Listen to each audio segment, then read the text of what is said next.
Sentinel wagons in the playpen now, in the livery of the United African Company. Sentinel wagons are all what's known as under-type wagons, and they have the engine underneath the chassis.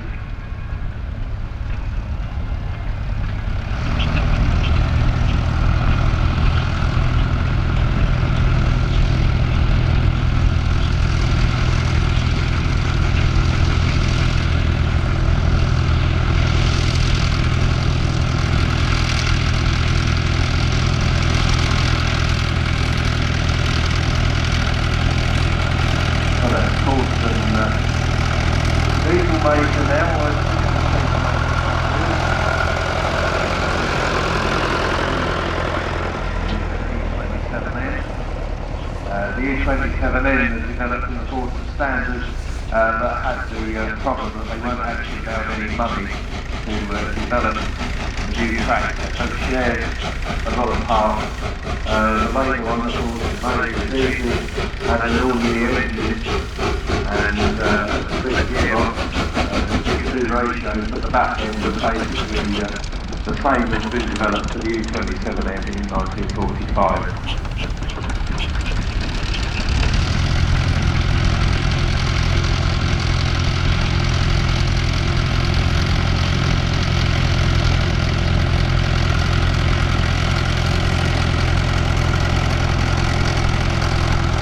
Following the running drive,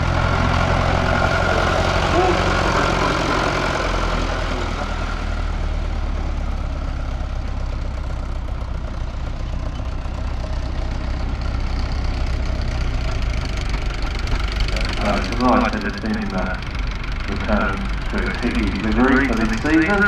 The Warden Ranger again, EW, so Cambridge or Huntingdonshire.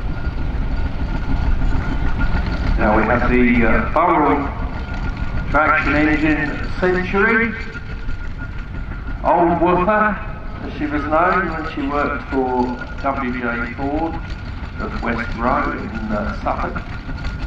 She spent her whole working life within a day's steaming of Thetford, and she nearly came to a sticky end when she was with Ford. They wanted some repairs carried out on the engine and asked Burrell. Burrell sent a particular snotty young salesman who told them they ought to throw that old engine away and buy a new one. That didn't go down very well, so the work was carried out, and she had a long career with Ford before she fell out of use. Purchased by Richard Parrott in 1971-72 and attended the Burrell reunion in Admiral Park in Chelmsford in September of that year, and she's named Century ever since she reached her centenary in 1874 engine, number 748. I believe she was originally built with the Cangar engine, and that was converted to the year ago. We've got some part of the Paris collection. See it interesting point on this engine, hanging down on the new side of the next one to the footboard. Bud, depending where you come from, we would call them buds, and they pin onto the rear wheel of the engine through the holes you can see. When they used to get a grip if he was in a wet stackyard or a soggy rally field, anything like that. Here in England with his beard on. Well, how are you, dear? Go do that.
is what these birds are designed to do. Because when it comes to your vultures, we said we couldn't live the life we do without them. Buck, are you doing your best running for us? Yeah, okay. Now, Buck is showing off the fact that he spends about 60% of his life on the floor, everyone. I mean, when you're on the floor, you get all the goodies, don't you? Fraggle is a fish eagle, an African fish eagle to be precise, and he is designed to be a bird that can take mudfish, catfish, baby crocodile, flamingos, pelicans, you name it, Fraggle will have it for dinner in the wild. They are incredibly strong. These birds can lift their full body weight. Now, to take mudfish and catfish, heavy, slimy, bottom-dwelling fish, you've got a bird here that needs to have a really good grip of its dinner. Now, if you see Fraggle up close today, what you'll see is that he has got very, very curved talons flying over the water. He looks like wings and a body and a little bit of leg. Is very much aware of the fact that he is an absolutely stunning bird. Now, as we ask him for his last flight across the arena back towards Sarah, you'll notice that actually as he flies, he cuts pretty. So as she is doing her flying and she's coming into the glove, what you'll find is that she is an absolutely stunning bird. Legs. She is known as a booted eagle. So she is one of our true eagles, doing a beautiful first flight. It allows them to catch the thermals and it allows them to soar. This is what's most important for these birds. Gain a little bit of height, use that eyesight that's at least 5 times as good as ours, and they spot their dinner and dive down. Now when they're actually flying, it's a similar flight to something like a buzzard or a kite that we're all familiar with. These birds, they are so energy efficient that as they're flying, they're not actually flapping. What you'll find is that these birds, instead of flapping, are just steering with those wings. A little bit of steering with the wing and a little bit of steering with that tail.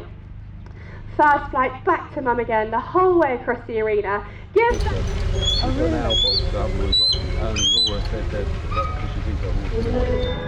So now we return to perhaps the time when life was a little slower, and in the arena we have horse and wagon, and to tell us all about it with the radio mic this afternoon is Becky.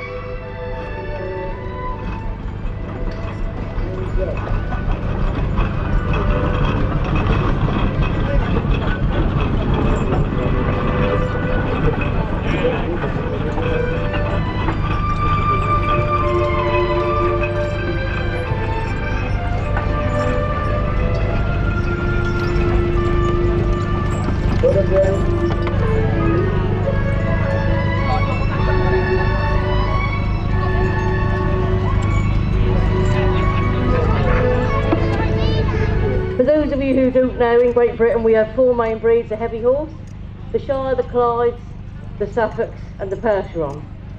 And we've also got one of our foreign draft breeds in the ring for you. So a quick run through the breeds, and then we'll have each and every one out at a time and tell you a little bit about what they've got on. So, 17-2. They were basically your plough horse. They were your workhorse for the fields. They have clean legs, as in they do the Percheron. Percherons can only be 2 colours, black or grey. They can be anything from 16 hands up to 19 hand lines popped in there. So that's our Percheron. And then we'll go to the Shire. No white above the hock, but anything under that is permissible. And then they can be black, they can be bay, they can also be what we call a roan, so they could be a strawberry roan, which is a bay horse or a brown horse. Of white tends to be on the body and the face.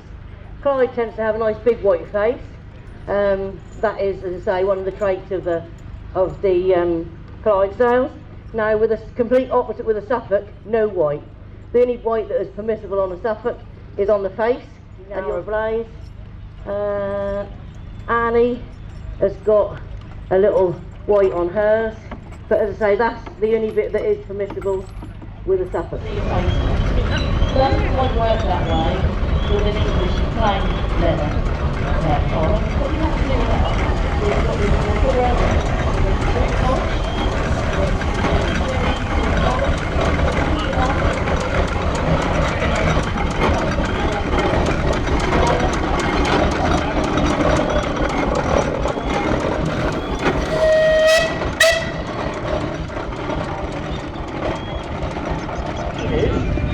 they're still point reasonable because you can't sell it or do something with them. You can't just keep keeping them and keeping them and keep. So there has to be an affordable start for somebody to come out and do something to keep the heavy haulers in the cover line. There is a bio-salmon rider. I'm not trying to just be different to any other vehicles. Salmon things to be a lot wider. Sometimes salmon falls to stick, you might have to have a blade and a bridle, unless you've got a nice ride. What out of there is tiny stuff at better posh show vehicles like Karen's got there.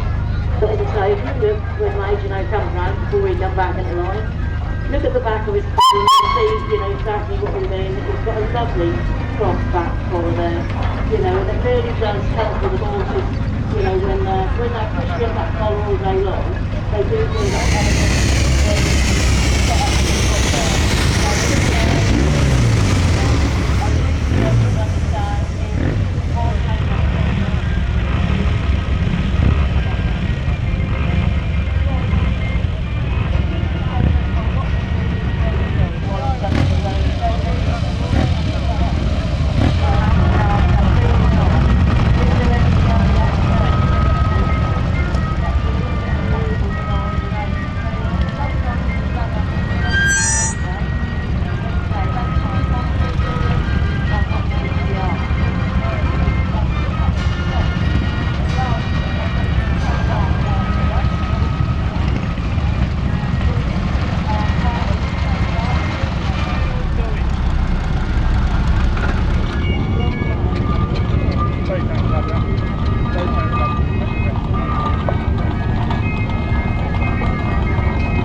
In the arena here. What there was to say about British motorcycling in top gear, you've got to bang it every lamppost. I think that's the thing, wasn't it? And of course, then the we've got a fair bit of work on it, but I had a good one to do it. next one comes from Japan, it all changed in the night. Come on, tell us about this one. Yeah, this is a 1973 DT125. My dad's owned it since he was 14 years old. Here's the one on the... no, this is his first proper outing. Right, okay, oh well, that's nice. Good place to come for first outing, yeah. We have a V-twin, yes, we have a V-twin. 1932 to 1952. This particular bike I bought from California, and it was completely basket case. I like the idea of it, but it's not finished. It's a work in progress.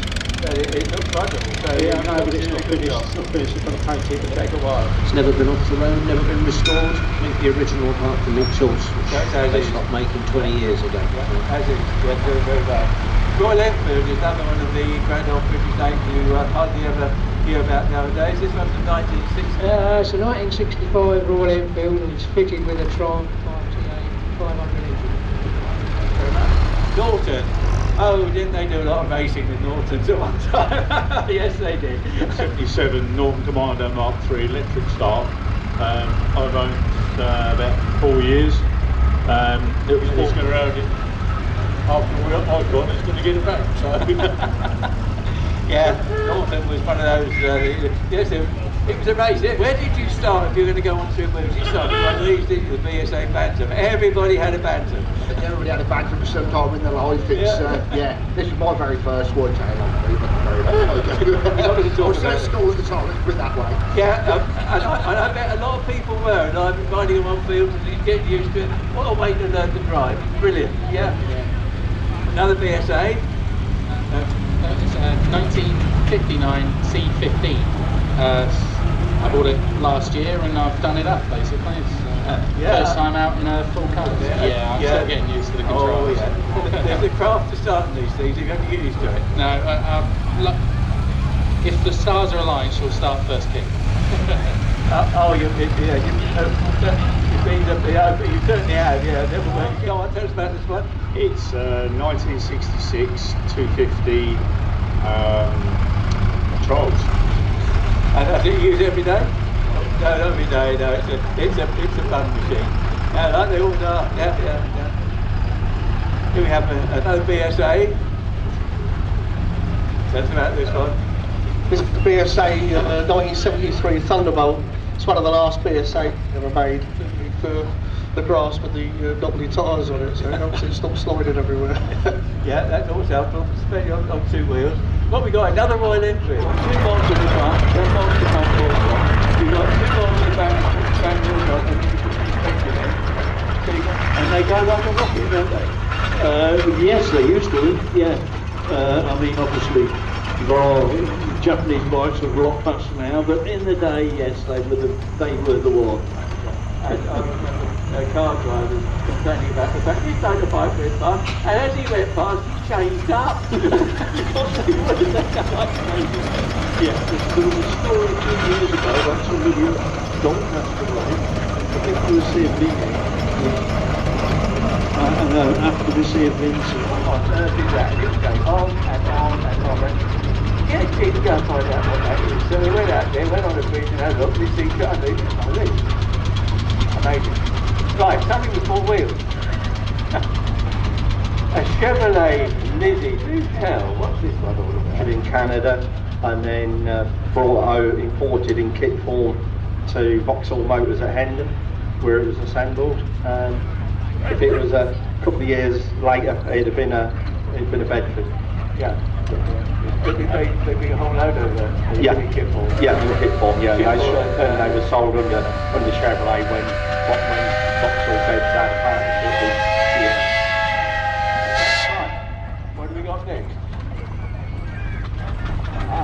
All drive Bedford. We did a whole thing here one year of and AWD took them over, but they couldn't make it pay, and after about 5 years, it disappeared.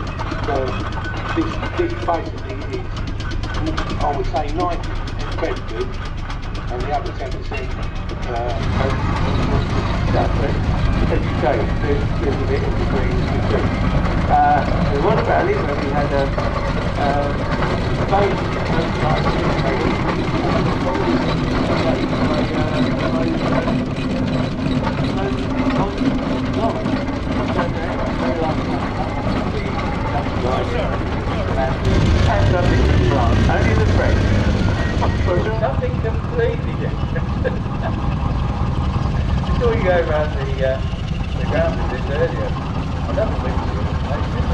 radar mission, but can't tell us that.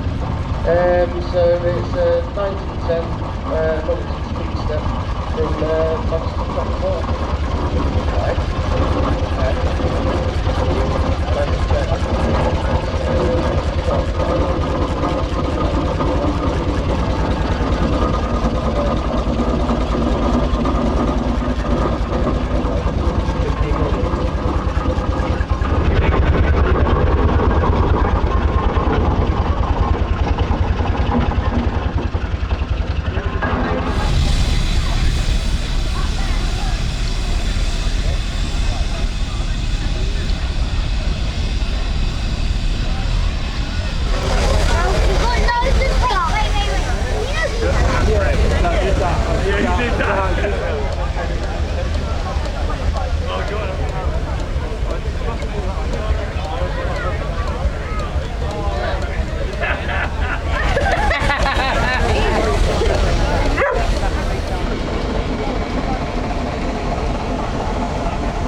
was.